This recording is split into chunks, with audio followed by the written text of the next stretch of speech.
Welcome everybody to Vulgar Woodworks, the channel where I say all of the things that other woodworking content creators are afraid to say.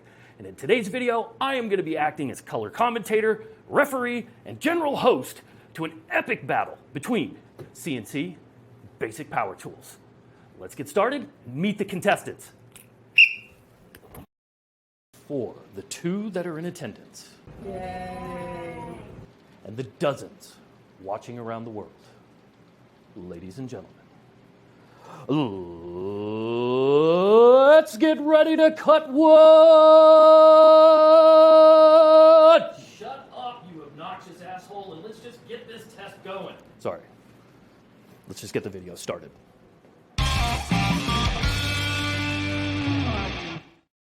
Now entering the workshop, he stands in at 6'3" tall and weighs in at a svelte 218.2 pounds. He's rude, he's crude, he says all of the things that we all think.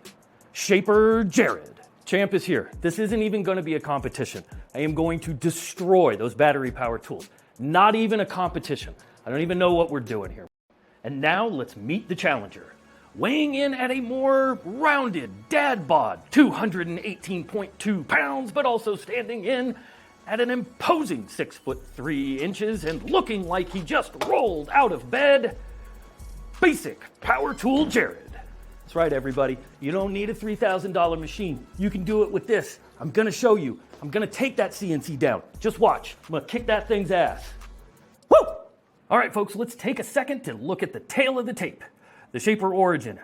It's a hands down absolute favorite in this test, right? It's a juggernaut of a machine, retailing at $3,000. And we all know in the woodworking world, the more expensive a tool is, the better it is at doing a thing.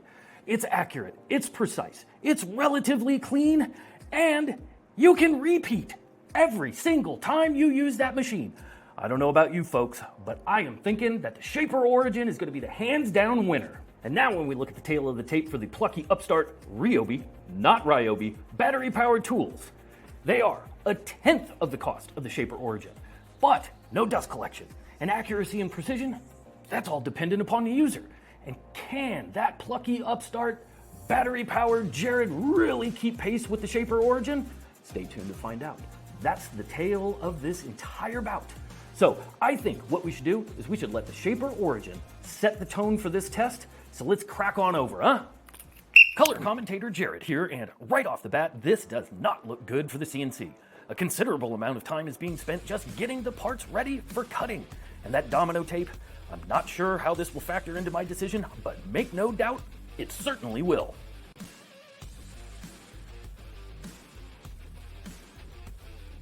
Oh my goodness, folks. Looks like Shaper Jared is throwing a haymaker early on in this bout. He's unleashed the Shaper's ability to grid based on the dimensions of the workpiece. It'll be interesting to see how Basic Power Tools Jared copes with the Shaper's clear advantage. And after landing that devastating blow, Shaper Jared has placed his cut perfectly on the workpiece. An absolutely devastating blow by Shaper Jared.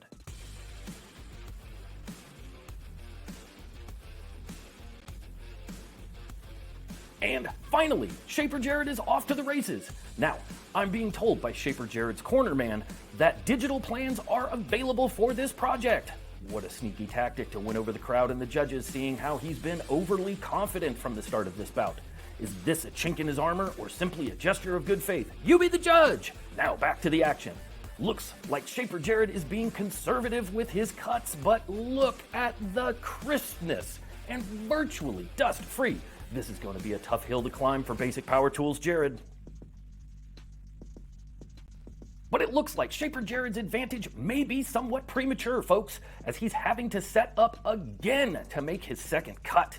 Will this have a detrimental effect on the outcome of the bout? More on that to come later in the video. All right, I'm going to interrupt referee Jared for a second. This is evil Shaper Jared again. Here are the results. I mean, they speak for themselves. Perfectly spaced, perfectly cut, finish ready. I don't need to sand anything. All of the dust is gone. I mean, what else can you ask for out of a $3,000 machine, right? Now, full disclosure, it did take me 1 hour, 2 minutes, and 2 seconds. So there's your gasp moment. So I'll let you frantically type in the comments how disgusted you are with those results. But I'll say this, that machine, it's not a 5 horsepower machine. Okay? Take your time with it. Be conservative. Be modest in your cuts, and you get flawless results. So it's at this point that I got to throw it over to Basic Power Tools, Jared, and let him have a go at it to see whether or not those Ryobi/Ryobi, not Ryobi, whatever the hell we call them, see if they can actually compete with this. It's perfect.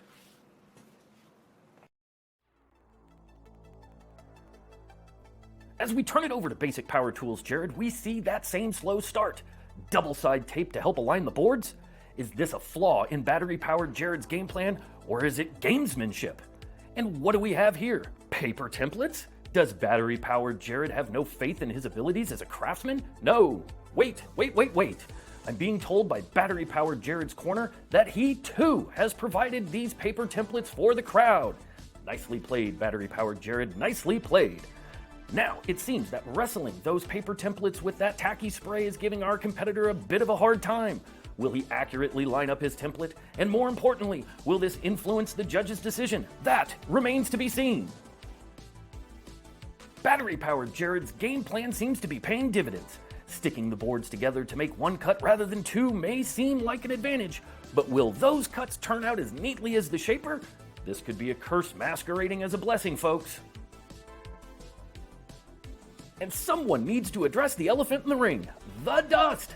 Look at all the dust. How will this general lack of cleanliness affect the judge's decisions?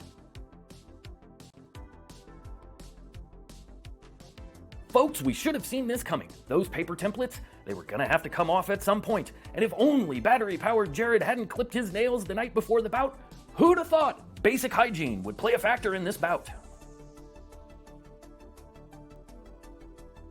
And it looks like battery-powered Jared may be losing precious time by having to set up yet another tool.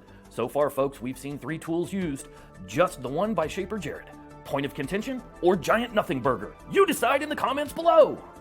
Looks like battery-powered Jared is going to go the full distance as he enters round 4 unscathed. Creating those rabbits is a messy job, ladies and gents. Someone once told battery-powered Jared that he has sawdust in his veins, but that doesn't mean he's impervious to all of that dust. Good thing battery-powered Jared has a built-in dust separator in his beard. Oh no, folks! Battery-powered Jared is having to go even more low-tech with a mallet and chisel. Square edges into round corners just doesn't work, folks. This isn't looking good at all for battery-powered Jared. Well, folks, let's hope this is the final round for our valiant contestant. When the sanders come out, that must mean we're getting close to the end. And unfortunately, this extra step is an absolute must because that's what you get when you play with spray adhesive. All right, told you. Right at the beginning of the video, I told you I was gonna kick the Shaper Origins ass. You wanna know by how much? Wait a second. Let me get my dad bod stretched out here.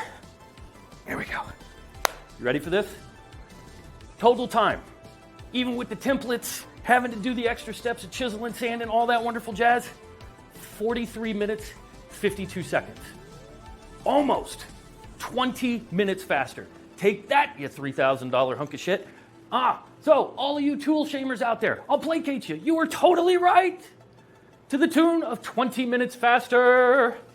Man, that feels good. And guys, look at it. It's pretty clean. It looks good. The inside, sure, it's a little bit messier, but we're gonna glue these pieces together and you're never gonna see it. So who cares, right? 20 minutes faster. I told you. Alrighty, boys and girls, the moment of truth. There are going to be 7 categories that this test is going to come down to. Category number 1, cost. Category number 2, speed. Number 3, cleanliness. Number 4, setup time. 5thly, number of steps needed until being able to get to finish. It's a mouthful, isn't it? 6thly, accessibility. And 7, fit and finish. So, category 1, cost. And the winner of that category is Basic Power Tools. Yes! Yes! Plain and simple, Basic Power Tools are at least 1/10 of the cost of the Shaper Origin. Now, full disclosure, you can purchase a reconditioned or refurbished Generation 1 Shaper Origin for approximately $1,000 less, but even still, that's $2,000. Big chunk of change. Basic Power Tools are your winner. Category number 2, speed. Now, both contestants, they told you what their total working time was. I'm going to reiterate for you one more time. The Shaper Origin came in at 63 minutes and 2 seconds of total work time, whereas the Basic Power Tools, 43 minutes and 52 seconds. A difference of almost 20 full minutes. So the winner of this test is, it's a tie. Now, quite simply, the reason why I am judging this a tie is because Shaper Jared could have pushed the machine a whole hell of a lot harder than he actually did, and probably could have shaved 10 minutes of time, and then we would be at 5 to 10 minutes difference. Whereas Basic Power Tools Jared probably could have gone a whole heck of a lot slower and yielded better results. So, if you want to argue with me, go into the comments and do so. Category number 3, cleanliness. This, hands down, without a doubt, goes to the Shaper Origin. Woohoo. The battery-powered tools, if you remember back to the footage, created a god-awful mess of sawdust and bits and pieces that needed to be cleaned up after the fact. The Shaper Origin, it doesn't collect 100% of the dust, probably doesn't collect 90% of the dust, but it gets a whole hell of a lot of it, and it's just generally a whole hell of a lot cleaner than battery-powered tools. Category number 4, setup time. So again, thinking back to the footage that you saw, the Shaper Origin came in at approximately 11 minutes and 40 seconds, whereas the Basic Power Tools, 9.5 minutes, give or take 2 minutes. Therefore, I am calling this one a draw. Category number 5, the number of steps needed to get to the point where you can put finish on your project. Shaper Origin, 4. Basic Power Tools, 6. Winner, Shaper Origin. Yay. Can somebody just get this over with already? Criteria number 6, sheer accessibility. It doesn't matter if you are a red brand, or a yellow brand, or a green brand, or a teal brand, or any other color under the rainbow. Accessibility goes to Basic Power Tools.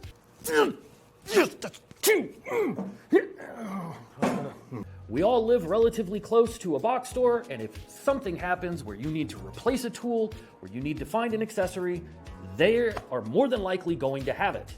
Whereas the Shaper Origin, unless you have a boutique woodworking supplier remotely close to you, you are going to be ordering parts, pieces, tape, lots of tape, ridiculous amount of tape. You're going to be ordering it directly from Shaper Origin. And that takes time, and that can bring your workflow to a grinding halt. And finally, category number 7, the category which will determine a winner of this epic battle between CNC and Basic Power Tools, fit and finish. And the winner of this category, for all the marbles, is a tie. What? Are Are you you serious? Me? What? What kind of buttfuckery That is is such this? bullshit. Yeah. You feel cheated? The reason why it's a tie, and remember, this is my scoring, is because those Basic Power Tools, that's dependent upon the user. You can easily screw up a project, have an errant cut. But can you do that with the Shaper Origin? Oh, certainly you can. Shaper Jared, he's done it a whole bunch of times. Yeah, and also, in just a bit, I'm going to explain in greater detail why I scored this as a tie. All right, now that those fair weather viewers have frantically clicked away because of their disappointment in the results, let me speak to you, the loyal viewer who always makes it to the end of a video because you actually care. First off, I want to say this. I apologize for all of the bullshit theatrics. I absolutely hate having to do that, but that is the nature of the YouTube beast these days. I have to do those silly things in order to keep your attention. So just know that when I do them, understand I'm not enjoying the process. Now, let me address the subjectivity to probably the most important category to you, cost. You know, $3,000 for a machine, that's a pretty penny. And I realize that there are a fair amount of people out there where $3,000 is chump change, peanuts. There are probably a fair amount of viewers like me who don't look at the price tag of a thing, they look at the value of a thing. And $3,000 for this machine, I have paid it off many, many times over. And then I also realized that there is a large contingent of viewers who are budget conscious. So it doesn't matter which camp you fall into, budget, money is no object, or seeing the value. I showed you that it doesn't matter which tool you use, the job can get done as long as you have the skill to pull it off. So just know, I really did struggle with coming up with a winner for that category, and quite frankly, I artificially generated one or made one up. There was no winner. All right, and for subjective result number 2, or category number 2, fit and finish. Guys, I'm standing, give or take, 5 feet away from the camera, and you can't tell the difference between which one was made with the shaper and which one was made with the jigsaw, and I'm never gonna tell you. So let's just go a little further back, see if you can tell the difference, huh? How about 40 feet away? Can you tell the difference? I bet you can't. And therein lies the point of the subjectivity of the result. The only people who are really going to be able to tell the difference between one and the other are woodworkers, or you, the one who makes it. Very few people, if any, are ever going to get this close to judge your work. Okay, and the last thing before I go, here's my elevator pitch, my value added, if you will. In the description below, I'm going to include a link, and the link is going to take you to my website where you can purchase files for paper templates, and you will receive the digital files. And it's not just for that design, but 2 other designs as well. I'm including it all. You will also get a PDF, very basic PDF, which will have a cut list, materials list. There will also be a link in that PDF to the company that I order my acrylic from. I am not affiliated with them any way, shape, or form. I think they're just a really awesome company to work with. And lastly, there will be a link to a private video where I will walk you through step by step by step on how to make one of these things. So that way you don't have to print out a 35-page booklet and read through it step by step, okay? I think that is a tremendous value add. Hopefully, you, the loyal viewer who has made it to the end of the video, will at least go into the description, take a look at it. Hopefully, I have earned your trust enough for you to make that purchase. All of the proceeds will help me keep this channel alive. And you know, if you purchase, I'll give you a shout out in the next video. How's that sound? So, with that, I am now done. I apologize again for all of the theatrics, but it is what it is. Cleanliness, how's that a deciding factor? Yeah, you gotta get down here, pick up all your pieces and vacuum up all your dust. Well, it's so stupid. God damn it. Shit all over me. So what is this thing that we've made? Well, here it is, your moment of zen.